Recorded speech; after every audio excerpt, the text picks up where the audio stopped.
Most people think they killed their fish while cleaning the tank. Sometimes they did, but not for the reason they think. The danger usually is not that the tank got cleaner. It is that one part of the system got knocked out of balance. Hey, in the next minute, I'm going to show you the mistake that can turn a routine cleaning into a fish killing event, and what to check before another fish dies. Look at this first. A fish gasping at the surface. An ammonia test that is no longer safe. Old brown filter media sitting next to a brand new cartridge.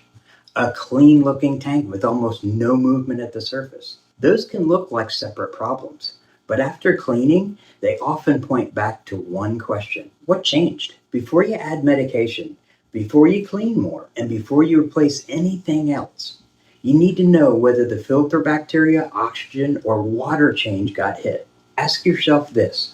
Did you replace the filter cartridge? Did you rinse filter media under the faucet?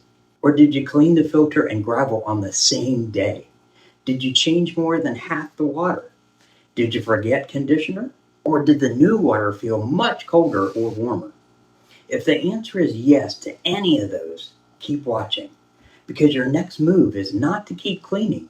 Your next move is to stabilize the tank and test what actually changed.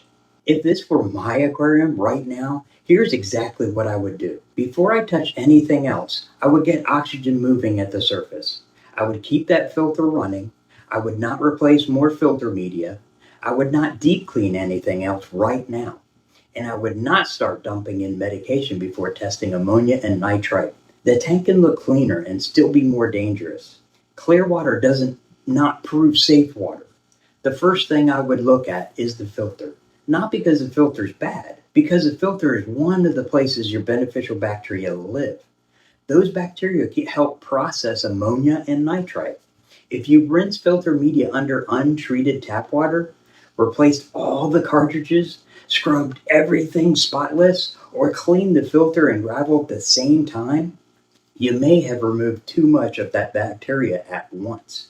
This is where I would show the difference between mature media and a clean new cartridge. The old media might look dirty, but a lot of the tank stability living on and around surfaces like that. The good news is that does not automatically mean you ruined your aquarium. Most tanks recover if you can catch the problem early and stop changing too many things at once. So the first real test is not how clean the tank looks. It is ammonia and nitrite.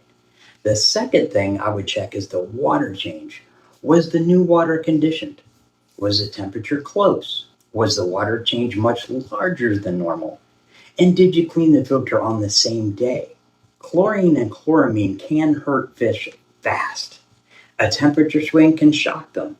And a big water change can expose a weak tank if the filter bacteria were already stressed.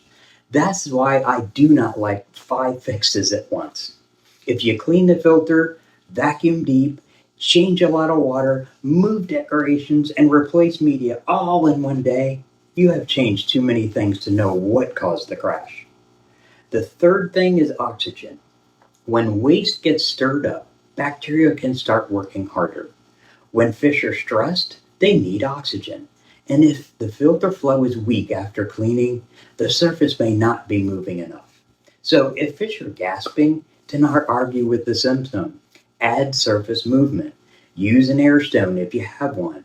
Point the filter output so the top of the water ripples. You're not trying to blast the fish all around the tank. You're trying to help them breathe while you test. So here is the rescue order I would use. First, oxygen. Second, test ammonia. Third, test nitrite. Fourth, check temperature. Fifth, confirm conditioner. And then sixth, think through what changed in the last 48 hours. If ammonia is above 0, treat it like an emergency. If nitrite is above 0, treat it like an emergency. If both are above 0, then look harder at oxygen, temperature, chlorine, pH swings, source water, and disease signs.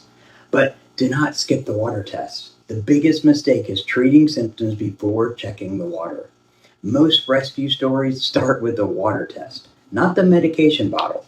Next time, clean less at once. Do the water change, or clean part of the gravel, or rinse filter media gently in old tank water. But do not tear the whole system apart unless there's a specific reason. Your aquarium is not just glass and water. It is fish, oxygen, bacteria, waste, temperature, and stability. When you clean, your job is not to make every surface spotless. Your job is to keep the tank stable enough that the fish stay safe. Hopefully, your fish are breathing easier now, or at least you know what to test next. Hey, most aquarium crashes can be prevented once you know what actually changed. If your fish are struggling right now, I put the step-by-step checklist in matching DBC article. Use that next. And if you want help narrowing down the symptom, use the DBC fish symptoms checker after you stabilize oxygen and water. If this keeps happening in your tank, the Aquarium Rescue Blueprint gives you the full recovery path. And if you want me to help you think through it, comment your tank size, temperature, ammonia, nitrate, nitrate, and what you cleaned, and what changed in the last 48 hours.